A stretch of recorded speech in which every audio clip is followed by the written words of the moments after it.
tarde vamos a conversar aquí en los micrófonos de la tercera emisión de Imer Noticias con José Luis Calderón González. Él es especialista en protección perimetral y en infraestructuras críticas y miembro de la Asociación Mexicana de Empresas de Seguridad Privada. José Luis, ¿cómo estás? Muy buenas tardes. Bienvenido a los micrófonos de Imer Noticias. Es un honor y un placer saludarte a ti y al auditorio. Gracias por la invitación. Al contrario, muchísimas gracias. Y bueno, pues te hemos buscado, por supuesto, para hablar del tema del metro.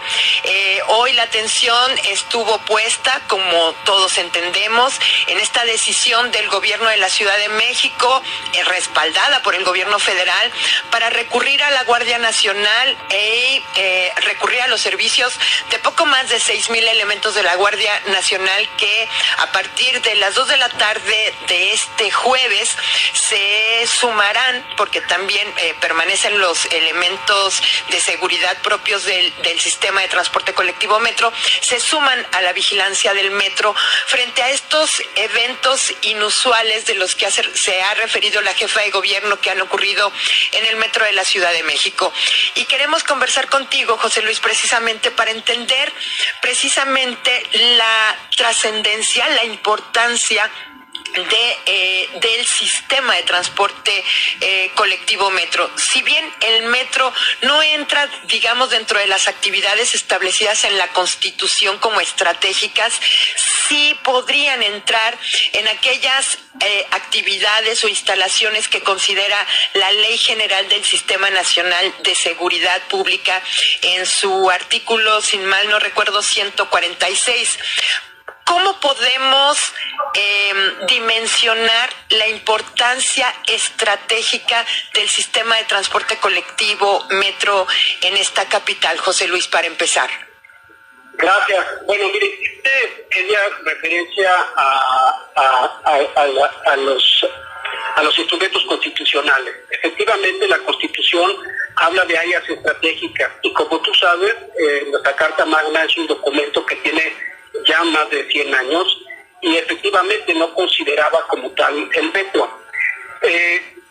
Lamentablemente, aunque bueno, también tenemos este documento que tú hablas o este instrumento que es la Ley del Sistema de Seguridad Pública, y donde sí pudiéramos, digamos, de alguna manera clasificar al metro como una instalación estratégica.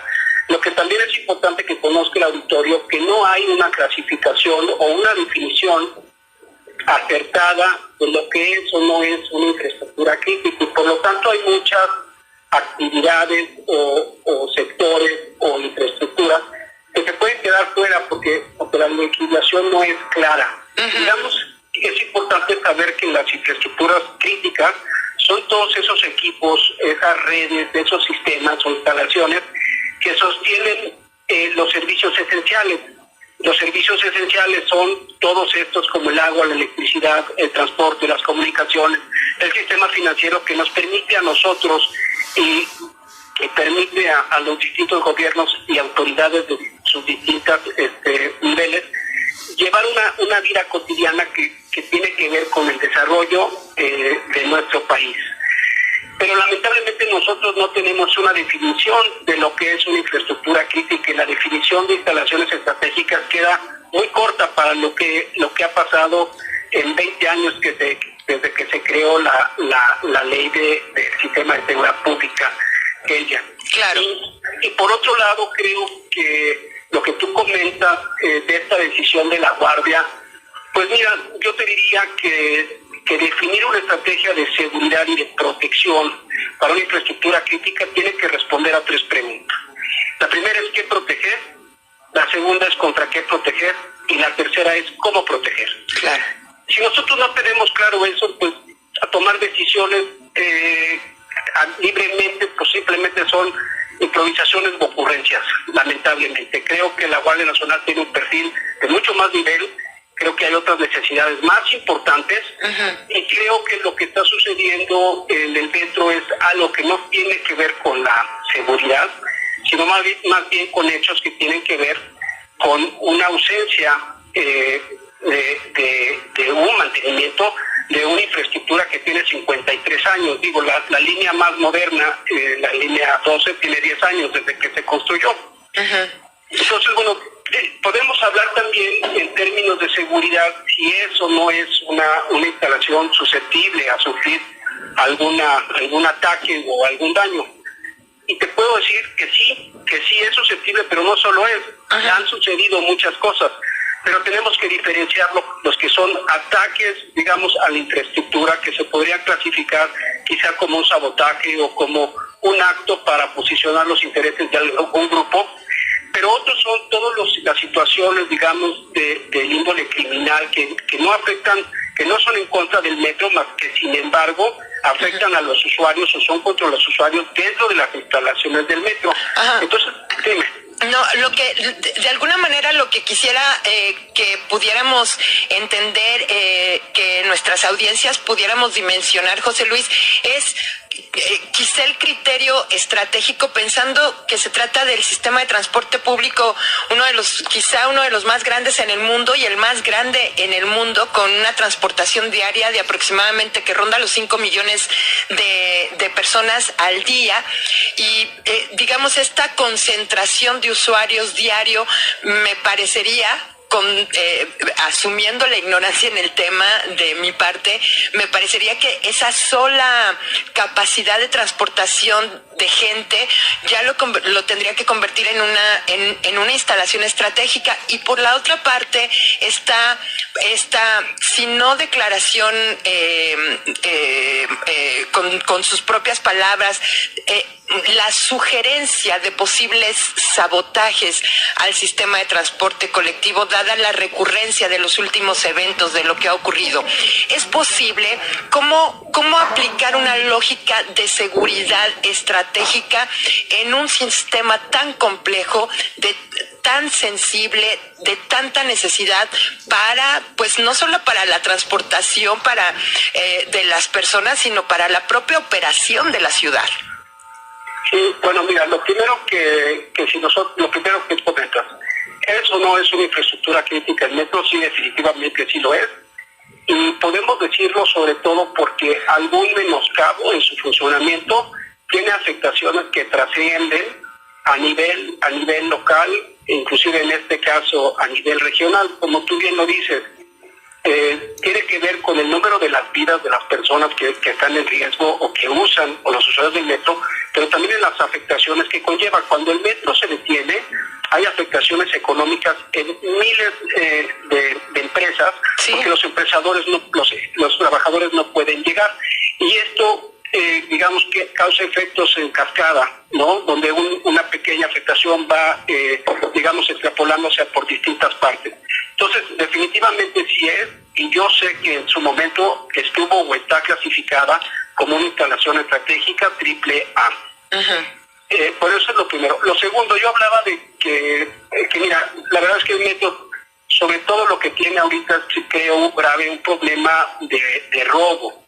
Es de mi conocimiento que se roban el cable en los recorridos de la línea, y esas afectaciones ocasionan paros. Sin embargo, no creo que sea todo lo que sucede en el metro. Insisto, hay muchas situaciones que tienen que ver con la seguridad, pero lo que es importante también considerar es que esta es una instalación, como mencionaba yo, que tiene en su línea más moderna 10 años, y en la más antigua tiene 53 años.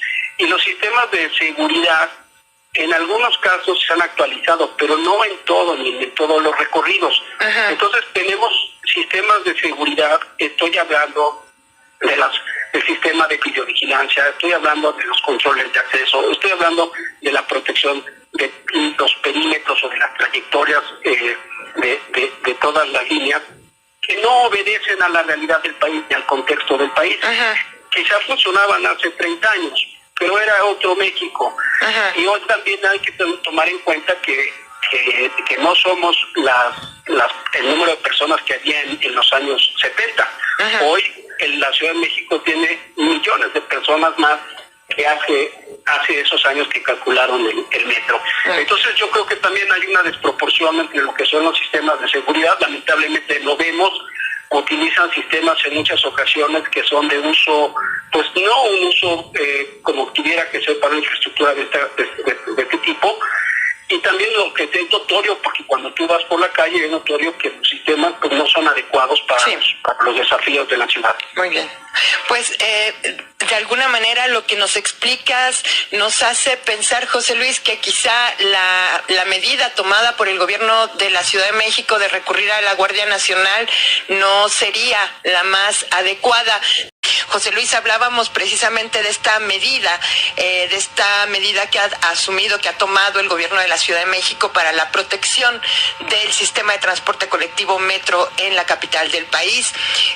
¿Qué opciones tenía la autoridad al presumir quizá posibles actos de sabotaje en el metro o posibles actos que pudieran poner en riesgo la seguridad de los usuarios, que fue uno de los argumentos con más énfasis que se ofreció el día de hoy en la conferencia de prensa matutina? Pues yo te diría, primero tendríamos que entender el metro, cómo está configurado y cómo es o cómo debe de ser la seguridad del metro. Yo veo la presencia de los guardias de la Guardia Nacional en las estaciones, pero ¿qué pasa en los recorridos?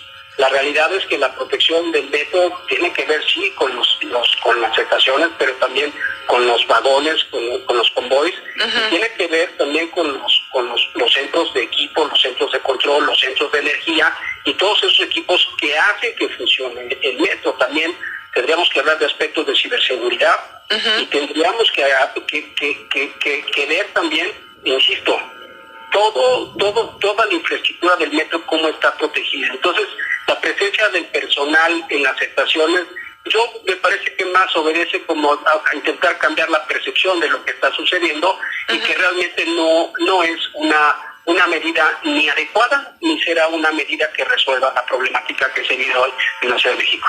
José Luis, quizá debía haber comenzado con esta pregunta. ¿Es posible llevar a cabo un acto de sabotaje grave en el metro de la Ciudad de México, conociendo, digamos, esta complejísima infraestructura y sistema?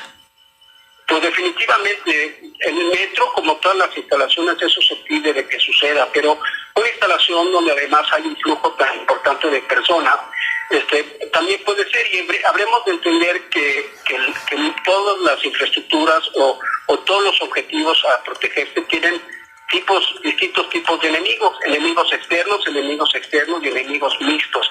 Entonces, insisto, lo que tendríamos que conocer, o lo que sería conveniente saber, es que exista un análisis de riesgo serio sobre el metro. Porque si nada más se trabaja sobre especulaciones, pues es muy difícil. Lo que tú preguntas, ¿es posible? Sí, sí es posible, y es altamente probable o altamente posible de que suceda. Pero realmente, digamos, ¿va a suceder en este momento? No lo sabremos, habrá que tener un estudio, un serio análisis de riesgo. Los eventos ocurridos digamos, en días recientes, la jefa de gobierno decía, José Luis, que habían ocurrido situaciones pues que se salían de la normalidad, es decir, supongo que debe haber una secuencia de eventualidades en un sistema como el metro, y que de pronto si te pasaban 4 en un año, ahorita tienes 4 en una semana, y eso ya es una alerta, un indicador de que hay un riesgo. Sí, bueno, mira, efectivamente, si la tendencia está creciendo, pues también habrá que ver las causas de lo que está sucediendo. Yo te mencionaba el caso del robo de cable. Sí. ¿Está pasando el robo de cable? Sí. ¿Se ha hecho algo? No, pues quizás no se ha hecho nada y por eso sigue sucediendo. ¿O se tienen los medios para contener esa situación? ¿Se tiene detectada dónde sucede esa situación? Entonces, por ejemplo, no hay claridad en eso. Entonces, sí está sucediendo, pero hay que ver, mire, una estrategia de seguridad o de protección de infraestructura lo que pretende siempre es adelantarse a las situaciones. Sí, claro. Por eso se recomiendan los análisis de riesgo y se recomienda que se actualicen al menos cada 6 meses. Si nosotros no tenemos la capacidad de comprender nuestro territorio, nuestro entorno, nuestra infraestructura y todo lo que tenemos en ella, es decir, nuestro personal, pues lamentablemente tenemos una venda en los ojos y no sabemos, muchas veces suceden las cosas que no sabemos ni cómo ni por qué. Entonces yo vuelvo a lo mismo. Estamos viendo que crece la tendencia, sí, ¿Sabemos que el metro haya hecho algo en el pasado, algo notorio en términos de seguridad en estos últimos años? No, no se sabe. No se sabe si han actualizado su sistema de CCTV, no se sabe si han instalado más cámaras, se han renovado algunas secciones de sus recorridos, de sus perímetros, pero son poquísimos con respecto al total de las trayectorias. Ya. Entonces, yo creo que esa tendría que ser la lógica, a final de cuentas. De alguna manera, te interrumpo, perdóname, porque atendiendo a lo que nos dices, pues de alguna manera el trabajo por hacer, quizá en este caso de los medios o de la prensa, de los periodistas, es un poco analizar que frente a tal evento ocurrido en el metro, cuáles son las medidas que se han adoptado para resolver y prevenir. Sí, correcto. Yo creo que nosotros como usuarios del metro y a nosotros como habitantes de la Ciudad de México nos interesaría ver un cambio radical en las estrategias de seguridad del metro, pero esto de militarizarlo sin un sentido, sin saber realmente para qué o por qué, yo creo que la seguridad abarca varios aspectos y lo primero es que nosotros como usuarios nos deben de garantizar una sensación total de confianza. Muy bien. Eso sería la premisa. Muy bien, José Luis, se nos acaba el tiempo, pero quiero agradecerte mucho esta conversación esta tarde en Imer Noticias, en esta tercera emisión, y por supuesto dejar abierta la posibilidad para seguir conversando contigo en otras ocasiones. Al contrario, yo te agradezco mucho, Elvia, a ti y al auditorio que nos ha escuchado. Ha sido un honor para mí estar con ustedes en contacto este día. Muchísimas gracias. Escuchamos esta tarde a José Luis Calderón, especialista en protección perimetral y en infraestructuras críticas y miembro de la Asociación Mexicana de Empresas de Seguridad Privada. Muchas gracias, José Luis.